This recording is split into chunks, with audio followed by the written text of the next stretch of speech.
Today, we're going to talk about virtual teams or working remotely in groups.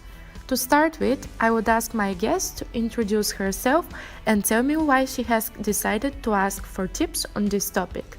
Hi, Berta. Hi, Polina, and thank you for inviting me over. I'm Berta Collado, 20 years old, born and raised in Barcelona. Currently, I'm an exchange student at HU for a year. I'm here today because I would love to hear some tips on how to efficiently work on my group assignments while I'm on my travels. From my experience so far, I know that individuals' dedication and contribution to the group work is important. Glad you asked us, and indeed you're right. Now I have 7 tips for you that can help you work best remotely. Tip number 1. Set up group rules and responsibilities where feel free to consider individual strengths and interests. Make sure everyone has equal contribution and respect others' work.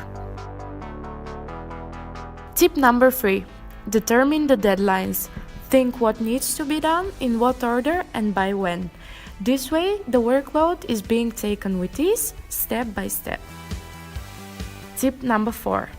Choose a group leader who is interested in taking that role. That person is usually in charge with the general work progress. Tip number 5. Communication is essential. While it's easy to discuss small issues or misunderstandings via messaging before your next face-to-face meeting, working remotely requires a bit more. I would suggest regular Skype calls for genuine virtual meetings and more informal messaging available all the time.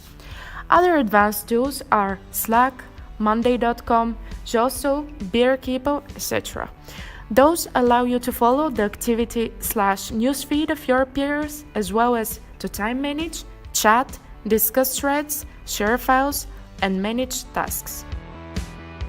Tip number 6. Be respectful and open to different approaches, but also honest and objective to your peers' work. If you don't agree with someone, speak up. Tip number 7. Last but not least, communicate with your teacher. Inform him about your progress and ask for feedback. It is a necessary step for achieving the goal of your assignment. After those tips, you can see that virtual teams are not that hard to maintain. Do you think you can use those tips in your future remote projects, Berta? Yes, definitely. Thank you, Polina. I feel more confident about our next group assignment, which I'm doing home in Spain. Thank you, Berta. And that was the podcast dedicated to virtual teams/working remotely. Thanks for listening.